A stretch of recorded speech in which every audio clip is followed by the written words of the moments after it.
of his great policies, but because of his honesty. Because of what he stands for in terms of a politician speaking to power.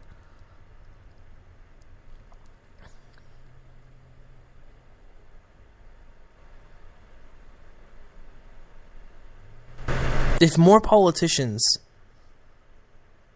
would embrace this idea that they can be honest and beat the pants off anybody that comes near them,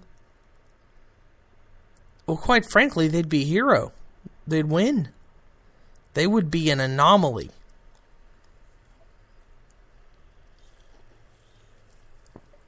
Everybody in Washington seems to hate Ted Cruz. And they hate how confrontational he is. And people think he's crazy and this, that, and the other. But his poll numbers are through the roof. And it's because he is honest, he doesn't care, and he does everything he can to fulfill his promises. How many people in Washington head to that town and the first thing they do is try to keep their campaign promises?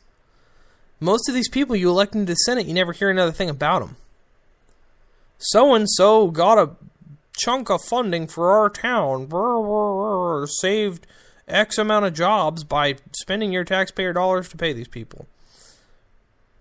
Ted Cruz goes to Washington and pisses off everyone I hate in Washington.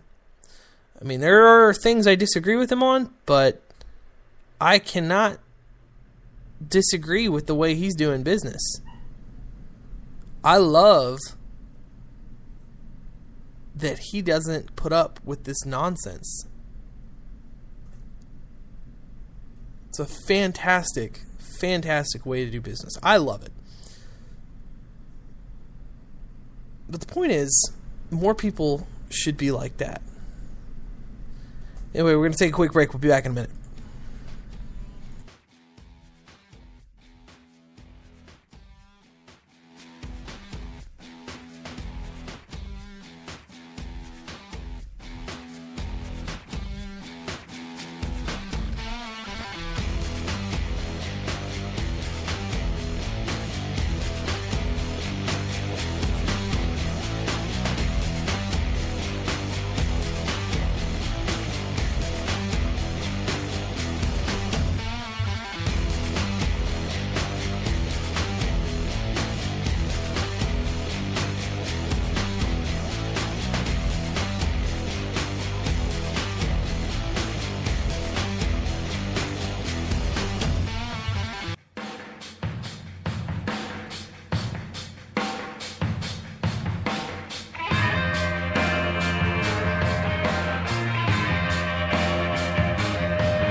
Okay, everyone.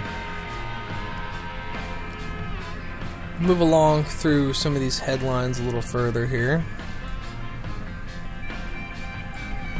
The Obama administration is expected to release new regulations to scale back NSA spying. Now, the thing about these regulations in the Obama administration is that nobody is actually expecting them to scale back the NSA. I mean, there might be a few Democrats who are holding out that Obama actually cares about civil rights. They're dumb, but they could be out there. There could be a few people in DC circles that are smoking crack. Let's be frank.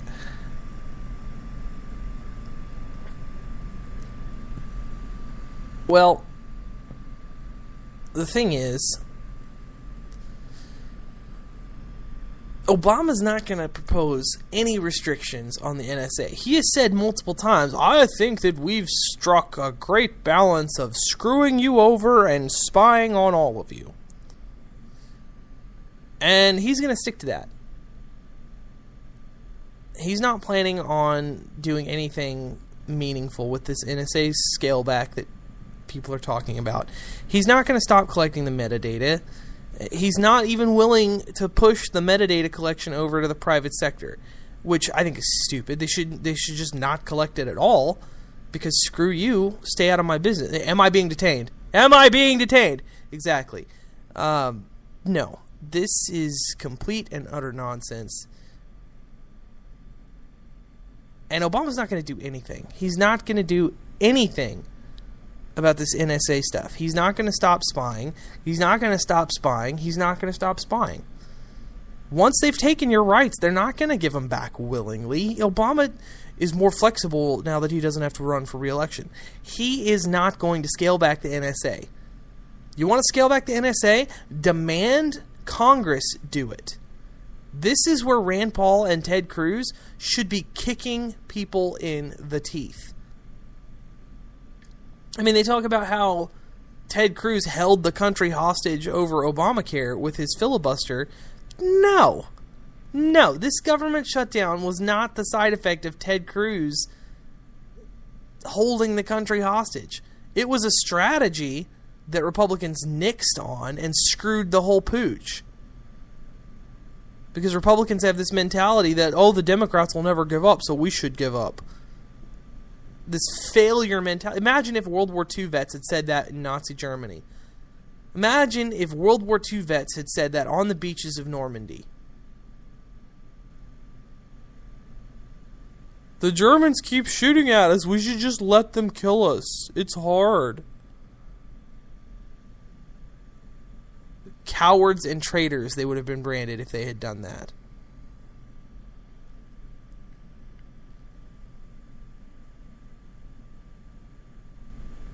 Cowards and traitors.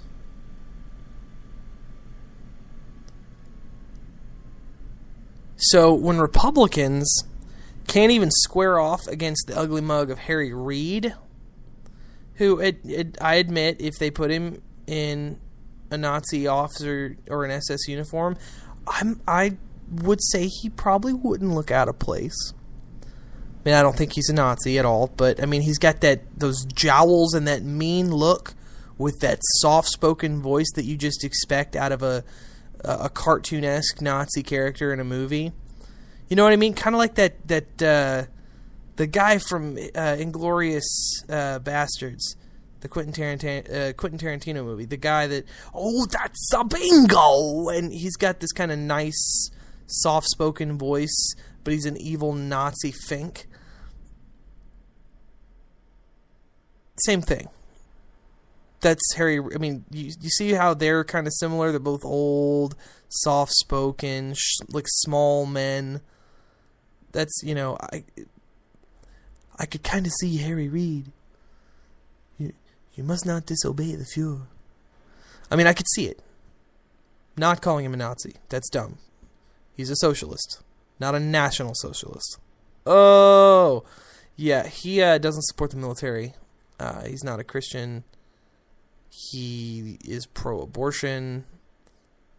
He is not fascist enough because he has not, pushed to declare militarization or anything. So I'm not going to call him a Nazi, but I mean, socialism is socialism is socialism.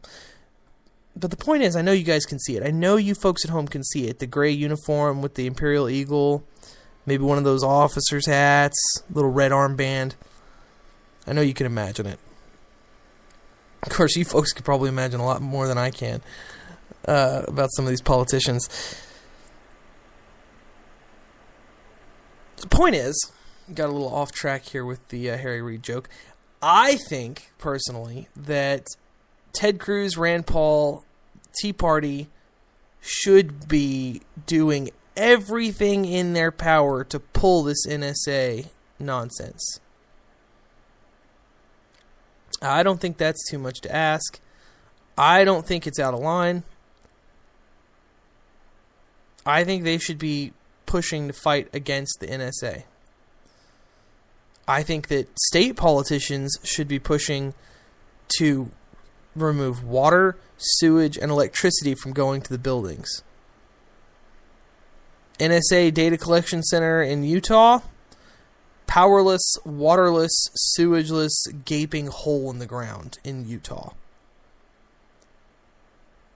It should not be tolerated. The fact that there's a backup center in San Antonio, Texans should be marching on that facility with guns in hand saying, get the hell out of our state. But they're not. And these Texas politicians that are coming out talking about how Washington needs to watch how we do it. They need to learn how things are done.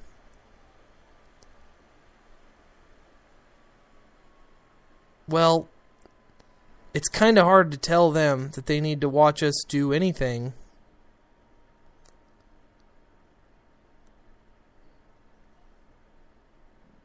When we can't even get the NSA out of our own state. Let's get them out of Texas. Or if you're in Utah, get them out of Utah.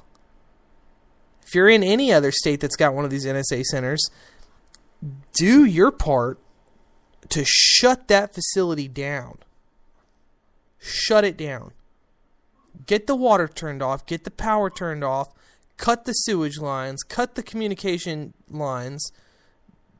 Do what you got to do. I mean, do it civilly. Get a lot of people on your side.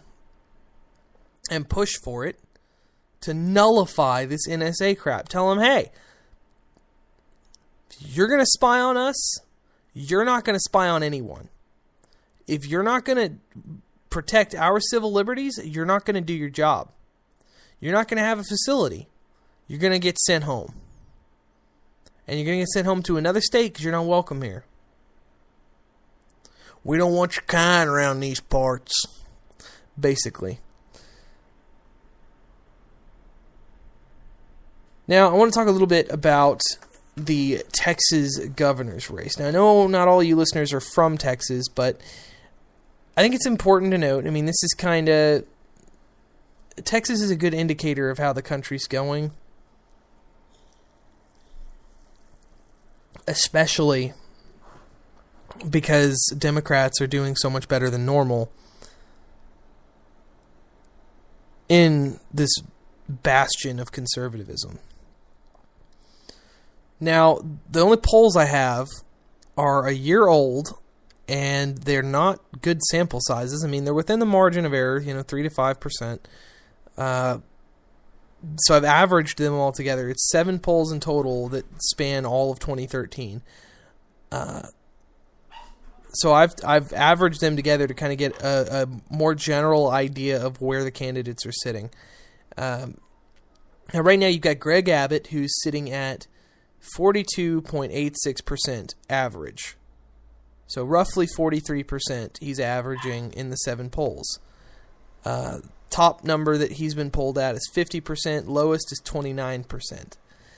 Now, Wendy Davis, she's the Democrat top contender, well, only Democrat contender, quite frankly, and she's being bankrolled by a lot of these, big organizations like Battleground Texas and